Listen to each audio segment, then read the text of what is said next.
Terjadi kisah di Riyadh, seorang ibu, kisah nyata di Saudi. Ini di Riyadh ini sudah masyhur ceritanya nih.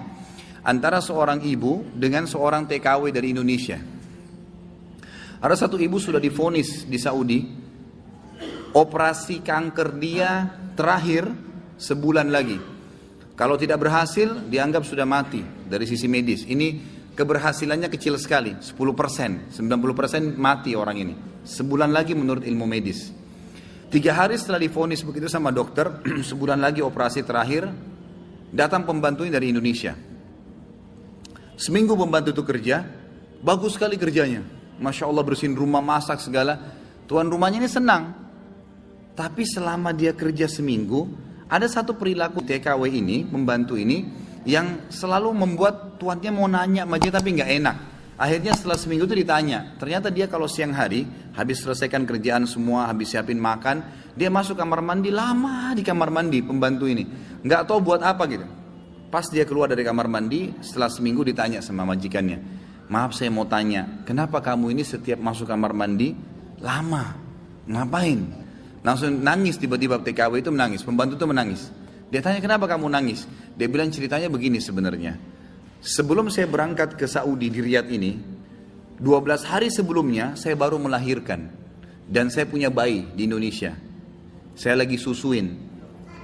Nah saya tinggalkan karena keadaan ekonomi. Terpaksa saya tinggalkan. Visa sudah keluar, saya melahirkan, saya berangkat. Nah saya masuk kamar mandi ini, saya keluarin air susu saya. Karena kalau tidak payudara saya sakit. Coba. Kalau antum dengar keluhan seperti ini dari pegawai, dari staf, dari orang, apa yang antum lakukan? Perhatikan perilakunya muslimah ini, ya. Majikannya buat apa? Ini ternyata menjadi penyebab penyakitnya hilang. Apa yang dia buat? Dia bilang baiklah. Sambil dia nangis, dia dengar ceritanya, dia bilang baiklah. Dia masuk gajinya itu 800 real per bulan. Tuannya ini kebetulan punya duit di rumahnya, diambil dikali 24 bulan, 2 tahun. Dikasih pembantunya, ini uang kamu ambil. Besok saya belikan kamu tiket pulang ke Indonesia. Anggap kau sudah kerja 2 tahun.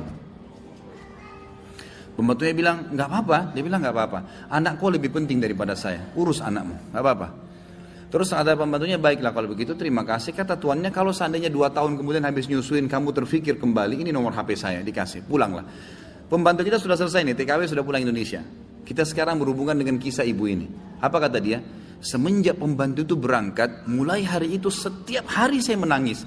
Menangisnya bukan karena sedih penyakit saya merasa terharu, susah menggambarkannya, terharu betul dan bersyukur kepada Allah. Bagaimana Allah membukakan pintu itu buat saya. Saya selalu bersyukur terus sama Allah karena saya terfikir untuk kasih gaji 2 tahun.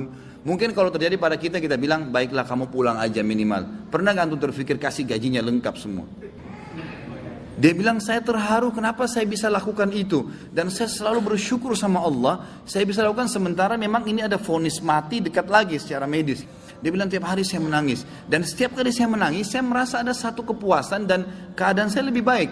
Ringkas cerita, tiba masa operasi, ditelepon rumah sakit, disiapin semuanya alat operasi. Tiba di rumah sakit, dicek sebelum operasi. Dokternya duduk setelah cek di kursi lalu bertanya, kamu berobat kemana sebulan ini? Kata ibunya, saya nggak berobat kemana-mana. Kamu tahu nggak, kanker kamu nggak ada. Sedikit pun nggak ada. Akarnya nggak ada, sembuh total.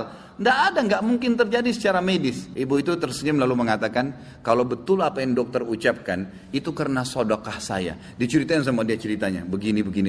Dokternya jadi nangis. Dokternya bilang apa? Subhanallah, yang telah membukakan mata hati saya, ternyata yang menyembuhkan bukan obat sama dokter. Tapi siapa? Allah subhanahu wa ta'ala.